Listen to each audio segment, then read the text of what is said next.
As a musician, we are constantly trying to get information to progress our music hustle. So in this video, I plan on sharing 5 blogs that I think you as an independent musician should at least consider to get more information. This is particularly geared for the South African musician. The very first one is MusicInAfrica. Now, MusicInAfrica provides a varied amount of information such as bursaries, grants, and some music business tips, and it's more focused to the African musician and particularly focused to the South African musician. I've actually got a few blog posts that I have given to MusicInAfrica, so I highly suggest if you're an independent musician to head over to musicinafrica.net to get more information.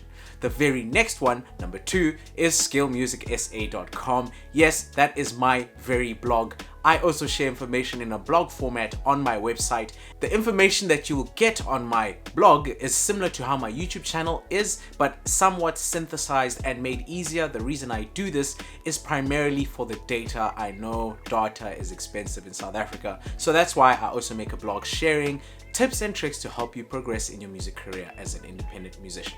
The third blog, Groover.co. Now, I recently bumped into Groover about 3 or 4 months ago, and Groover is primarily a platform to help independent musicians and other musicians get their music out and about on playlists such as Spotify playlists, on radio interviews, and other similar type of platforms. So Groover.co also has a blog that helps musicians with tips and tricks to help them progress in their music career. I recently bumped into this about a week ago or so I highly suggest Groover.co, the blog, to get more information on the music business. Number 4, the DIYMusician podcast and the blog. This is by CD Baby, and I highly recommend this resource because they've been in the industry for more or less as long as the independent musician was able to get their music out. Those that know, CD Baby are one of the first platforms to help musicians distribute their music, but they also share valuable information to help musicians progress in their music career.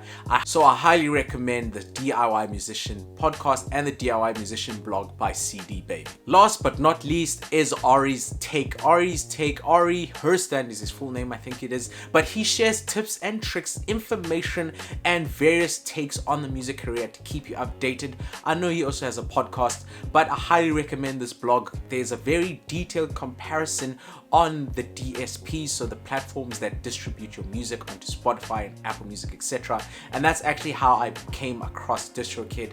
So I highly suggest that you go and look and read to get information to help you progress as a music producer or independent musician.